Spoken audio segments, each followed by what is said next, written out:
दोस्तों, एक बार पार्वती ने भगवान शिव शंकर से पूछा, ऐसा कौन सा श्रेष्ठ तथा सरल व्रत पूजन है जिससे मृत्यु लेख के प्राणी आपकी कृपा सहज ही प्राप्त कर लेते हैं। उत्तर में शिव जी ने पार्वती को शिवरात्रि के व्रत का विधान बताकर यह कथा सुनाई।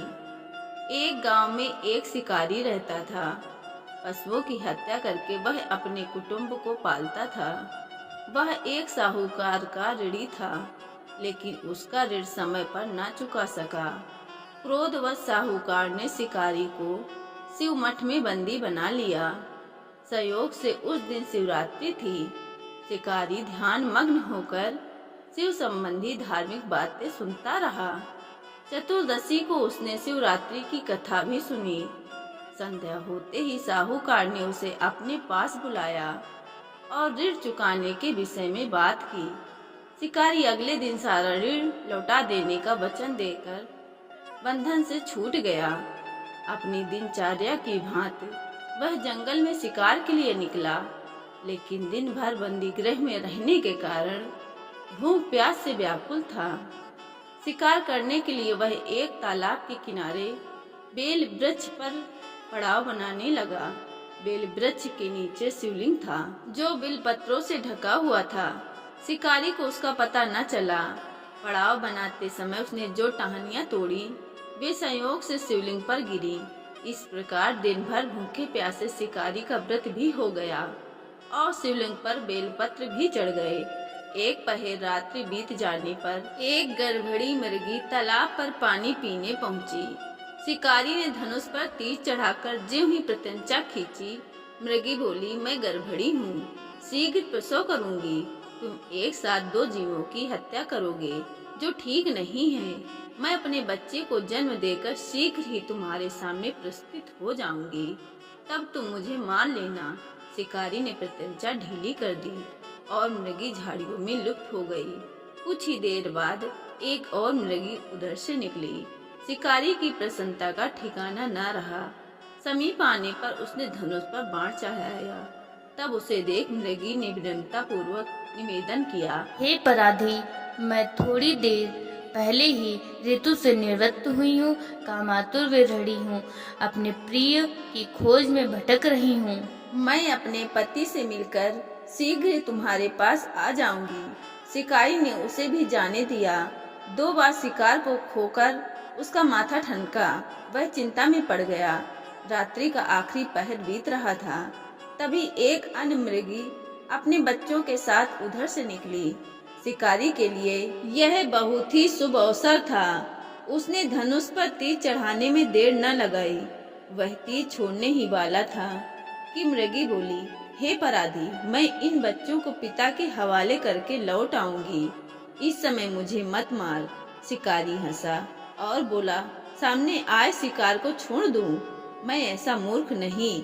इससे पहले मैं 2 बार अपना शिकार खो चुका हूँ। मेरे बच्चे भूख प्यास से तड़प रहे होंगे। उत्तर में मृगी ने फिर कहा, जैसे तुम्हें अपने बच्चों की ममता सता रही है, ठीक वैसे ही मुझे भी, इसलिए सिर्फ बच्चों के नाम पर मैं थोड़ी देर के लिए जीवन दान मांग रही हूँ। हे पराधी, मेरा विश्वास कर। मैं इन्हें इनके पिता के पास छोड़कर तुरंत लौटने की प्रतिज्ञा करती हूँ। मृगी का दीन स्वर सुनकर शिकारी को उस पर दया आ गई। उसने उस मृगी को भी जाने दिया। शिकार के अभाव में बेल वृक्ष पर बैठा शिकारी बेलपत्र तोड़ तोड़ कर नीचे फेंकता जा रहा था। पाँव फटने को हुई तो एक हष्ट पुष्ट मृग उसी रास्ते पर आया।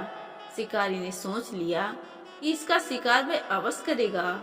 शिकारी की तनी प्रतीक्षा देखकर मृग विनीत स्वर में बोला, हे पराधी भाई, यदि तुमने मुझसे पूर्व आने वाली 3 मृगियों तथा छोटे छोटे बच्चे को मार डाला है, तो मुझे भी मारने में विलंब ना करो, ताकि उनके वियोग में मुझे एक क्षण भी दुख न सहना पड़े। मैं उन मृगियों का पति हूँ।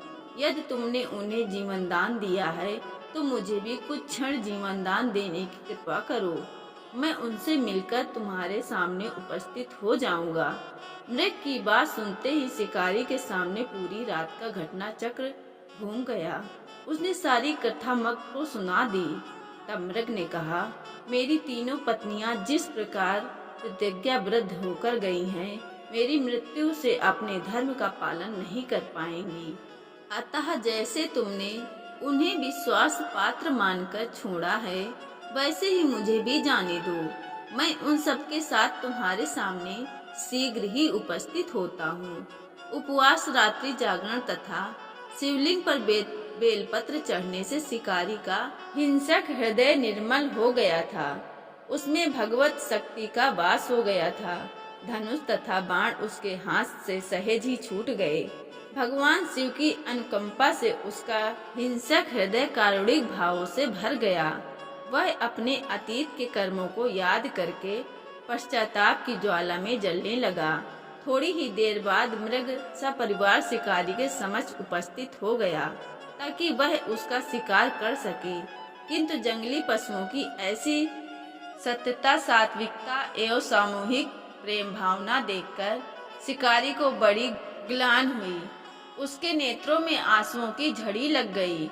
उस मृग परिवार को न मारकर शिकारी ने अपने कठोर हृदय को जीव हिस्सा से हटा सदा के लिए कोमल एवं दयालु बना लिया। देवलोक से समस्त देव समाज भी इस घटना को देख रहा था। घटना की परिणति होते ही देवी देवताओं ने पुष्प वर्षा की। तब शिकारी तथा मृग परिवार मोक्ष को प्राप्त हुए। दोस्तों, अगर वीडियो अच्छी लगी हो तो एक लाइक, शेयर, चैनल को सब्सक्राइब जरूर करें। धन्यवाद।